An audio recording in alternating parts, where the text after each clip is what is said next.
Magandang araw mga kaibigan. Ito, good news po. Matagumpay na naidaos ang Hakbang ng Maisog Leaders Forum sa Angeles, Pampanga. Nandyan sina Atty. Vic, Atty. Roque at iba pang supporters ng Hakbang ng Maisog rallies. Pakinggan natin sandali itong mga sinasabi ni Atty. Roque. Then after that, magbigay ako ng reaction. Tatanggal natin ang lahat. O ano, tambaluslos at papirma. Hayun, yung tatlong nagrekomenda na mag-angkat ng asukal na hindi dumaan sa proseso, sila rin ang tatlo na binigyan ng permiso na mag-angkat ng asukal. Anong nangyari? Nasira ang hanap buhay ng mga magsasaka ng tubo sa Negros. Dahil kada sila po ay nagpapasok ng inangkat na asukal na wala naman pong shortage, syempre dahilan para bumagsak ang presyo. Pinag-uusapan natin ngayon, 20 pesos na bigas, narapako na po sa hangin. Pero nung panahon po ni Presidente Duterte, nung minsan ako'y na-shock dahil pinatawag niya ang mga rice traders. Totoo po ito, marami nagpunta galing Pampanga at ng Bulacan. Sabi niya, Hari, tawagan mo ito. Ano may number dyan? Buha, daya naman ako. Mayor, ito na po. Putang ina mo! Ilabas mo ang aking bigas! Kung hindi, papatayin kita! Hindi lumabas ang bigas.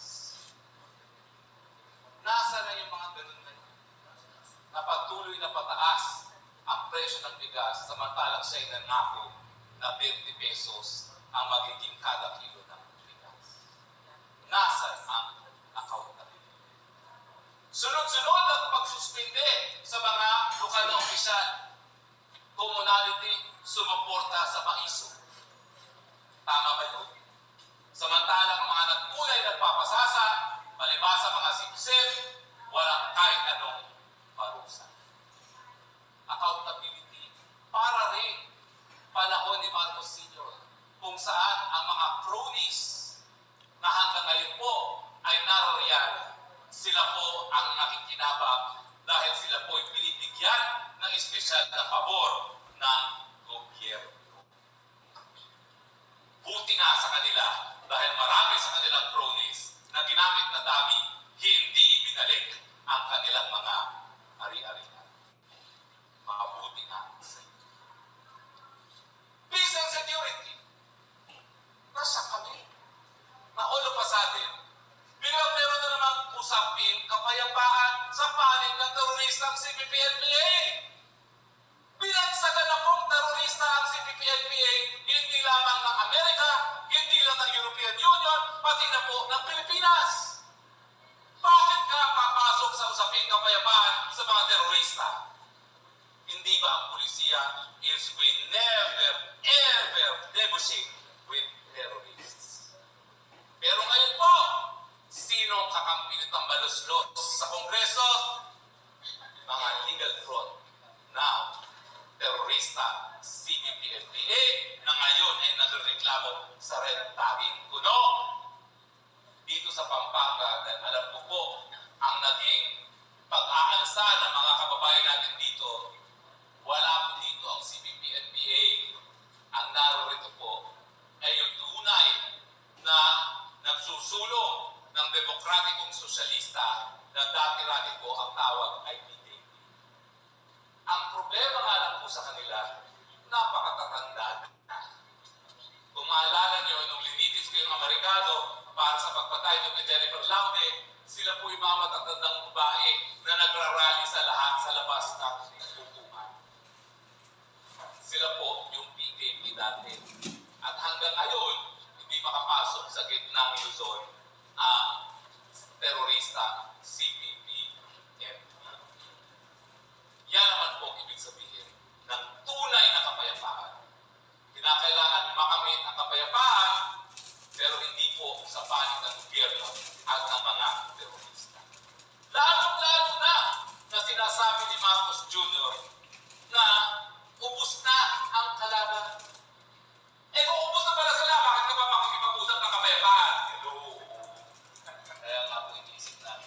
Okay, yung buong pahayag ni Atty. Roque, Atty. Vic, ilagay ko na lang ang link dito sa description box. Pakinggan nyo na lang, magagandang sinabi. Gusto ko lang magbigay ng reaksyon. Una, yung kapayapaan. Kasi TAPS, ang mensahe po ng mga maisog rallies o Leaders Forum, transparency, accountability, peace, and security. So, I agree with Atty. Roque yung sinasabi niya na ang mga CPP and PNDF, are declared terrorist, and it's a government policy not to negotiate with terrorists. Kaya napaka out of tune. Wala sa ayos yung kasunduan last year, November last year. May kasunduan na magnenegotiate ulit ng peace talks. Kagagawan yan ng Makabayan Black dahil sa pakipag-alyansa sa Speaker of the House. Alam nyo, ang daming umalma na men and women in uniform, both active and retired. Malapit na po talagang matalo ang mga leftist. Bakit ka pa makipag-negotiate? Kaya, mabuti na lang ngayon, kung mapantayan nyo, tahimik na ang gobyerno tungkol sa peace talks. Bakit? Ayaw nila na yung lalala pa ang hinaing ng mga men and women in uniform dahil kalukuhan yung peace talks na yun na tinawag po ni BP Sara na pact with the devil. Kasunduan sa demonyo. Peace and security.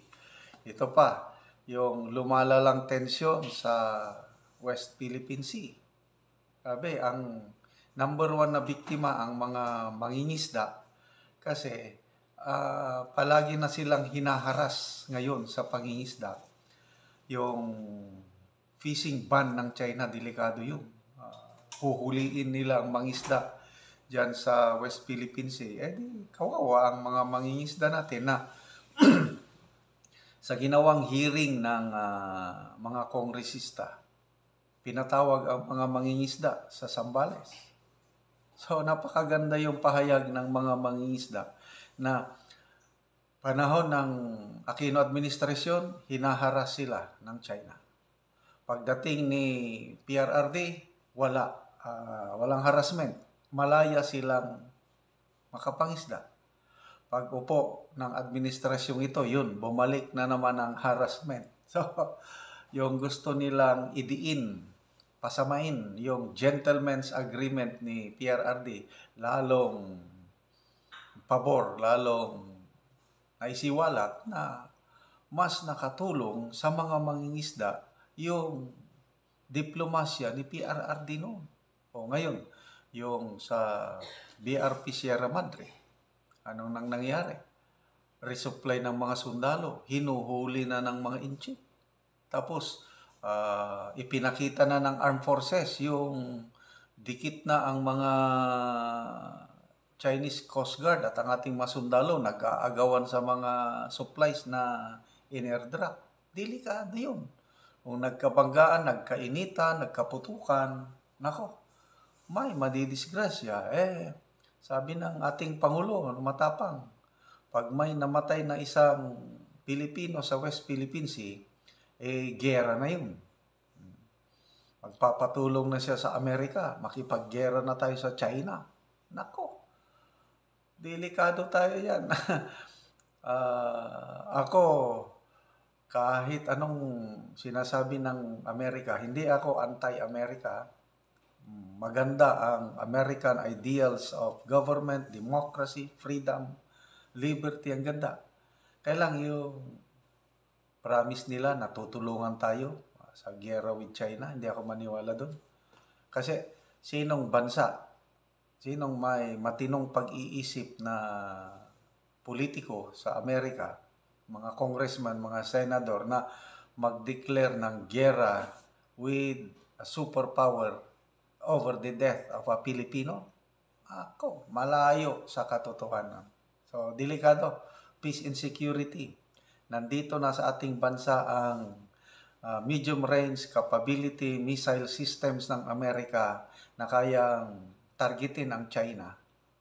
In case na magkagera, nakamarka na ang Pilipinas sa radar o plotting board ng China. Pag nagkagera, babagsakan din tayo ng mga missiles. Kung nuclear missiles yun, wala na. Bura na tayo sa Pilipinas. Kaya, salamat itong mga maisog rallies and leaders forum na sinasagawa kampo ni PRRD para maliwanagan ang taong bayan. So, ulitin ko, yung buong pahayag ng mga magigiting nating abogado, pwede nyong mapakinggan. I-click nyo lang ang link sa description box.